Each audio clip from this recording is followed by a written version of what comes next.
রাতমোহনার চর থেকে খুব কাছেই সিদ্ধেশ্বর হিল।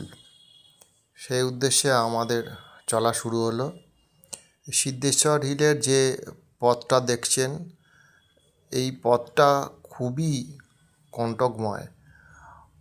বিভিন্ন টুকরো টুকরো পাথর ছড়িয়ে ছিটিয়ে আছে জঙ্গলের মধ্যে দিয়ে।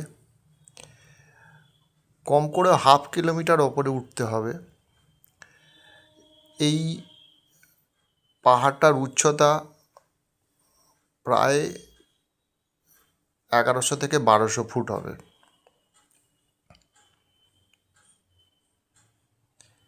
যাদের পায়ে হাঁটুর কোমরের ব্যথা আছে তাদের এই পথে যাওয়া উচিত নয়, কারণ মাঝপথে গিয়ে বসে থাকতে হবে, আবার ফিরে আসতে হবে। এক একটা জায়গায় এমন এমন উঁচু উঁচু পাথর রয়েছে যেখানে ওঠার জন্য কোনো সাপোর্ট নেই, সম্পূর্ণরূপে নিজের পায়ের ওপর চাপ দিয়ে উঠতে হবে।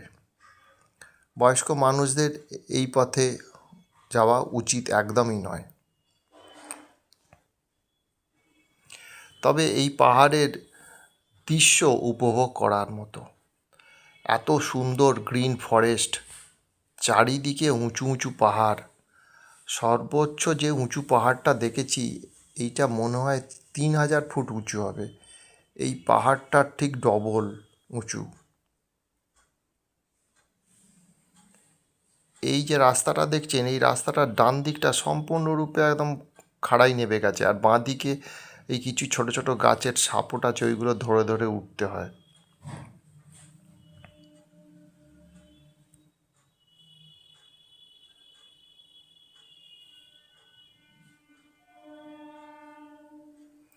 এই কাছে এসে গেছে, অনেক কষ্ট করে উঠে, অনেকবার রেস্ট নিয়ে। এই সেই সিদ্ধেশ্বর টেম্পল। এখানে মা সিদ্ধেশ্বরীর মূর্তি আছে এবং শিবলিঙ্গ আছে, এখানে পুজো করা হয়।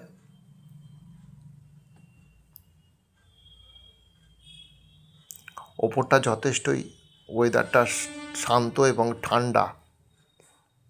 মার্চ মাসে এসেছি, তবুও ওপরটা যথেষ্টই ঠান্ডা ঠান্ডা লাগছে, খুব ঠান্ডা হাওয়া দিচ্ছে। এই ডান দিকে দেখছেন একটা শিবের মন্দির আছে। শিবের মন্দিরটার ভেতরে ঢোকা যাবে না, জুতো পরে আছি, বাইরে থেকে ছবিটা তুলে নিলাম। এখানে মন্দিরে এসে অনেকে শিবলিঙ্গকে স্নান করিয়ে কাঁচা দুধে স্নান করিয়ে পুজো করেন।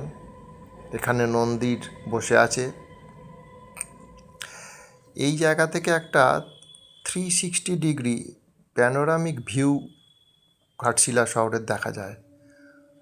ওই দূরে দেখছেন ঘাটশিলা শহর, সুবর্ণরেখা নদীর ওই পার থেকে এই পার পর্যন্ত বিস্তৃত।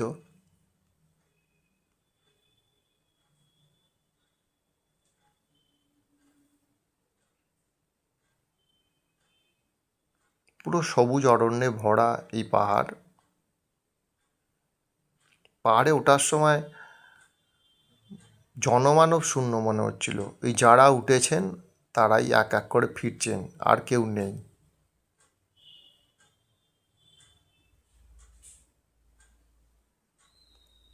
পুরো সুন্দর, চারিদিকে অতি মনোরম দৃশ্য, অনেক দূর দূর পর্যন্ত দেখা যাচ্ছে।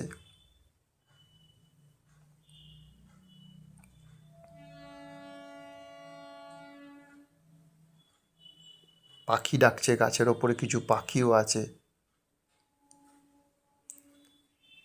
হয়ে গেল আমাদের সিদ্ধেশ্বর টেম্পলে ওঠা। এই যারা যারা উঠেছিলাম আনন্দ করছি, উঠতে পেরে খুব শান্তি লাগছে। এই আর একজন বন্ধু, সে অনেক কষ্ট করে উঠে এলো, সবাই সিনিয়র সিটিজেন হয়ে গেছে, উঠে এসে খুব আনন্দ লাভ করছে, জয় বাবা ভোলানাথ বলছে।